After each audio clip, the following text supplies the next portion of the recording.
Découvre la véritable histoire de Lucifer en seulement quelques minutes.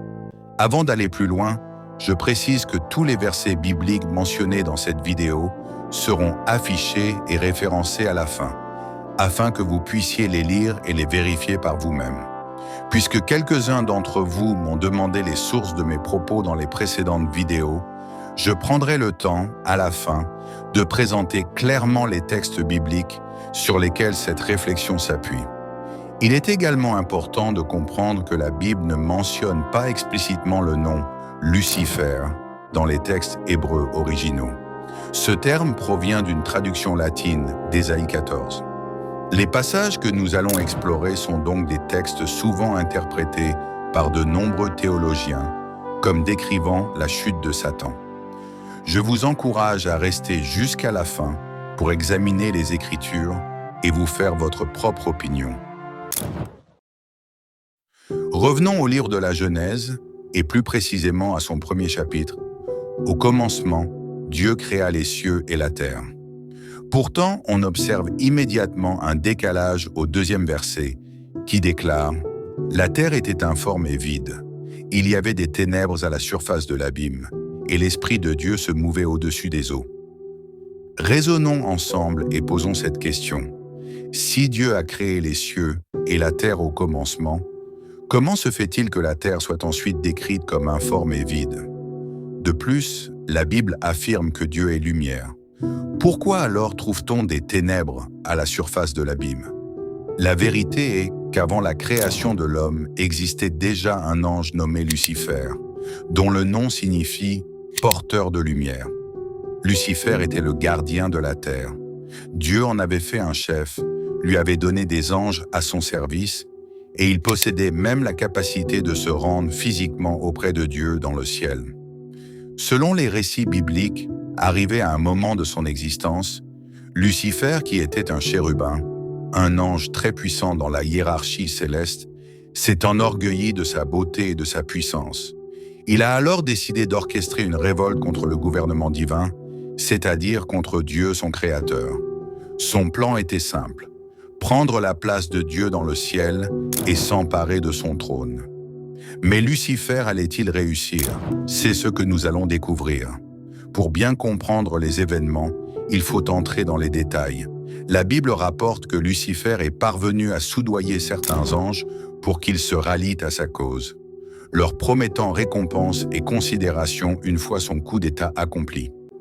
Ainsi, à chacune de ses visites devant le trône de Dieu, Lucifer peaufinait son plan de renversement, sachant qu'en cas d'échec, il risquait le bannissement éternel. Cependant, Lucifer ignorait une chose: il était limité, et ni lui ni les anges qui le suivaient ne pouvaient surprendre Dieu.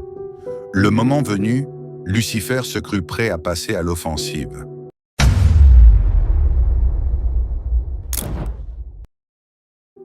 Ce fut la pire erreur de son existence et de celle de ses complices.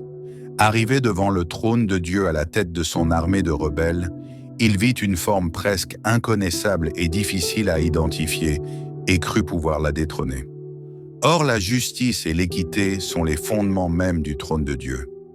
Face à l'iniquité et à l'injustice dont Lucifer s'était rendu coupable, le trône réagit. Lucifer et ses complices furent précipités vers le bas. Ils devinrent alors des anges déchus, soumis à la seule volonté de leur chef, Lucifer. Cette chute provoqua la destruction totale de la première terre, dont Lucifer était le gardien. Son pouvoir était tel qu'il déclencha un cataclysme. Les eaux et les ténèbres envahirent la surface. C'est de là que vient l'explication du deuxième verset de la Genèse. La terre était informe et vide, les ténèbres couvraient l'abîme, et l'Esprit de Dieu se mouvait au-dessus des eaux. Je sais que cela peut ressembler à un conte, mais il s'agit d'une histoire véritable selon les textes bibliques.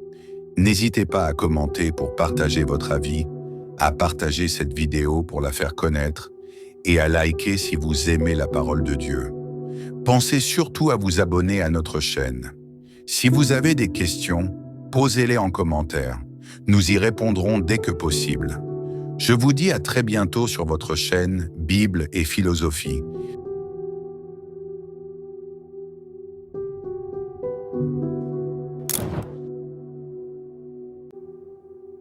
Voici Ézéchiel 28, 12 à 18, version Louis II, 1910. 12 fils de l'homme prononcent une complainte sur le roi de Tyr. Tu lui diras, « Ainsi parle le Seigneur, l'Éternel. Tu mettais le sceau à la perfection, tu étais plein de sagesse, parfait en beauté. » 13. Tu étais en Éden, le jardin de Dieu. Tu étais couvert de toute espèce de pierres précieuses, de sardoine, de topaze, de diamant, de chrysolite, d'onyx, de jaspe, de saphir, d'escarboucle, d'émeraude et d'or. Tes tambourins et tes flûtes étaient à ton service, préparés pour le jour où tu fus créé. 14. Tu étais un chérubin protecteur, aux ailes déployées. Je t'avais placé et tu étais sur la sainte montagne de Dieu. Tu marchais au milieu des pierres ardentes. 15. Tu as été intègre dans tes voies, depuis le jour où tu fus créé, jusqu'à celui où l'iniquité a été trouvée chez toi. 16. Par la grandeur de ton commerce. Tu as été rempli de violence, et tu as péché. Je te précipite de la montagne de Dieu, et je te fais disparaître, chérubin protecteur, du milieu des pierres ardentes. 17. Ton cœur s'est élevé à cause de ta beauté. Tu as corrompu ta sagesse par ton éclat. Je te jette par terre, je te livre en spectacle au roi. 18. Par la multitude de tes iniquités, par l'injustice de ton commerce, tu as profané tes sanctuaires. Je fais sortir du milieu de toi un feu qui te dévore. Je te réduis en cendres sur la terre, aux yeux de tous ceux qui te regardent.